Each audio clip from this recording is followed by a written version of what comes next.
Highly gifted, my jacket's thrifted. Watch me get a pattern shifted, just acting different.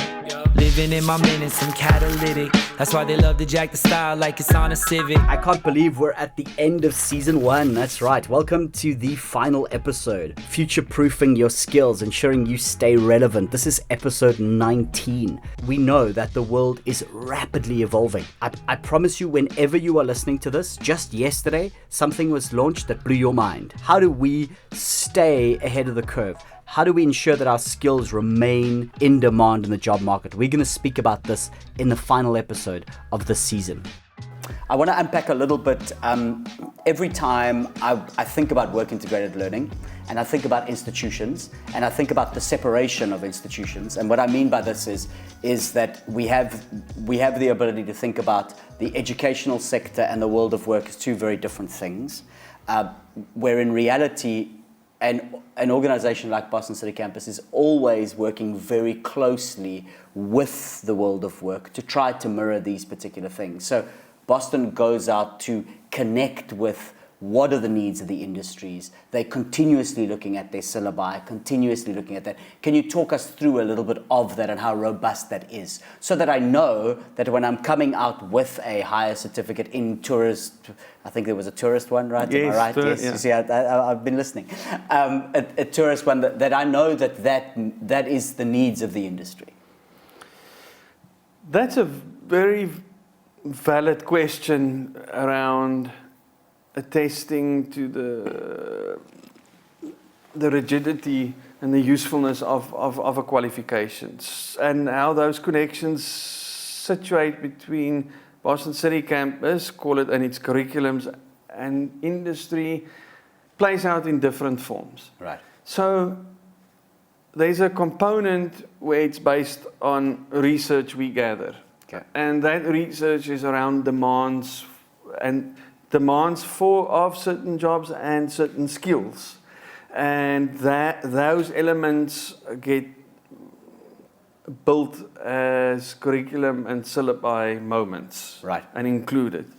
And that is then tested out at a later date when graduates are generated, finally tested out in surveying graduates and employers to determine did the qualification do the following? Is it assisting you? Did it enable you? Did it provide access according to what we set out? So it seems like a long journey, but there's intervals where we measure, we survey every semester. So it's not a situation of waiting 3 years until you graduate for us to say there's a failing. No, we survey every semester. Right. We conduct these interviews every semester, and on top of that, or through that, it also allows iterative changes into the curriculum and the syllabi. Yes. So an iterative change, meaning by way of example, we need to incorporate a certain new programmatic language, or we need to adopt different software. There's now different software for running projects that's more in vogue in industry. Yeah. So iteratively, the curriculum undergoes these minor changes, but still aligned with its original intent. Yes. The intent is still, call it, a Bachelor of Commerce holder in Management and Marketing, and the core objectives of that still met, but these minor tweaks support that ultimate readiness. So that's one manner. Right. Another manner is the engagement with professional bodies. So by way of example, the psycho accreditation of the undergraduate degree in accounting. That is reviewed annually, or at least every second annum. We're undergoing another monitoring visit in 2024, where a rigorous self-review of the curriculum is undertaken, and students and all the support services and all the assessments and all the educators and the standards we needed to adhere to in line with the competency framework the industry body has set out. Okay.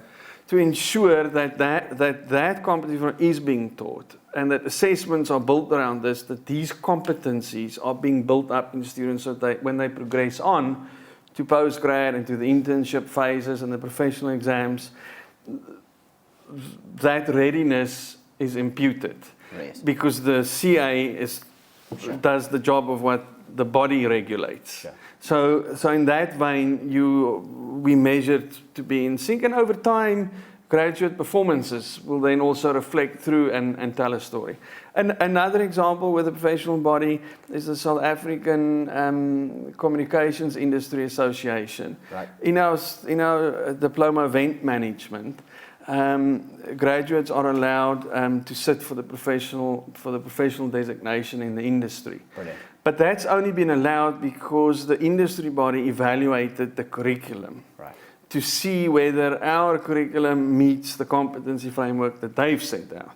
So there's different, and they are a representation of what it is to master events planning and management. So there's different, it's not just the employer, there's also the industry bodies and stakeholders that informs us, and that has a very purposeful alignment because it's continuously measured, where the employer is from time to time measured. Yeah. We also have a series of internal committees where employer inputs are provided for.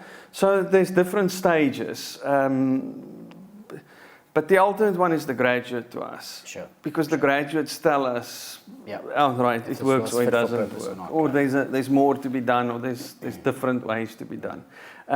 Because ultimately the qualification is designed for the student in mind who's the graduate. Sure. But there's also the simple accreditation process by the regulatory bodies in South Africa. Mm-hmm.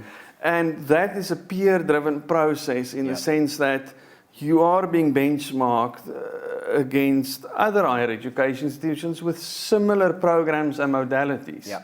And that benchmarking also assists to say how off or how aligned is your institution, its systems, its processes, and its programs. And we've seen throughout the years where when they don't align, there are repercussions across the board, right? And we can use that as an example. So you can be sort of rest assured that these systems are robust. And they are in place and they're effective. They're effective. Yes. And it's obviously everything that you've described now. It just leads it to its rigor, right? It's that at its core, that's why we're doing this. We're trying to get a student to be able to those competencies. We want them to be able to succeed. And espouse those graduate capabilities to be able to be in demand and to be employed. So. Another interesting way also for the alignment between the curriculum and the demands and the challenges on the outside is also through subject matter experts. Right. And subject matter experts not just being academic but also being academic and practiced hands at the crafts in industry. Mm-hmm. So a senior accountant with senior accounting qualifications working in industry will also participate in the design of the program,